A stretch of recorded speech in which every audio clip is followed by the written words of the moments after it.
Good morning বন্ধুরা, কেমন আছো সবাই? আশা করি ভালো আছো। আমিও খুব ভালো আছি। আর সকালবেলায় এই যে আমি চা নিয়ে বসে পড়েছি। এই যে আমার চা, এখানে ছেলের দুধ, আর এই যে ছেলে খাচ্ছে। আর এখানে আঁকতে যাবে একটু পরে, ড্রয়িং করছে।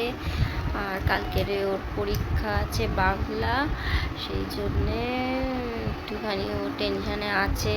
তাই তো, টেনশানে আছো তো? হ্যাঁ বলছে টেনশানে একটু আছে।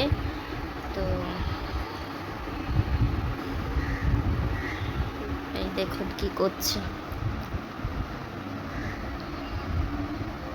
একবার আমার চায়ে ডুবাচ্ছে বিস্কুটটা, একবারও দুধে ডুবাচ্ছে, দিয়ে খাচ্ছে। তাহলে কি, ও চায়ের উপর যে সরটা পড়ে না, ওইটা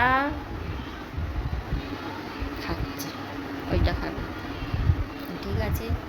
আর আমার এমনিতে সকালবেলা উঠে সমস্ত কাজ হয়ে গেছে। আজকে উঠেছি একটু তাড়াতাড়ি, আর 5টার সময় ঘুম ভেঙে গেছে আমার আজকে। তো আমি আর শুইনি, তো কাজ সেরেছি।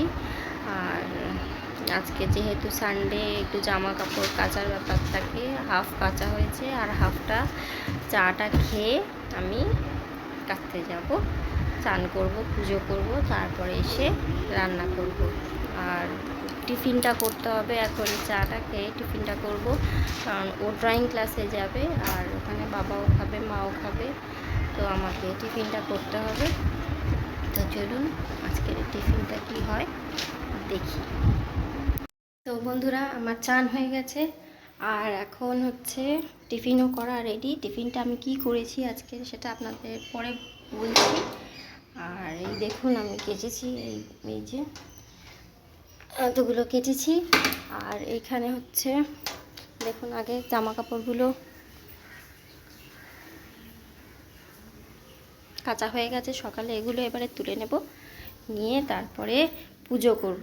এই যে আমাদের ঠাকুর ঘর, হ্যাঁ, পুজো করে তারপরে আপনাদের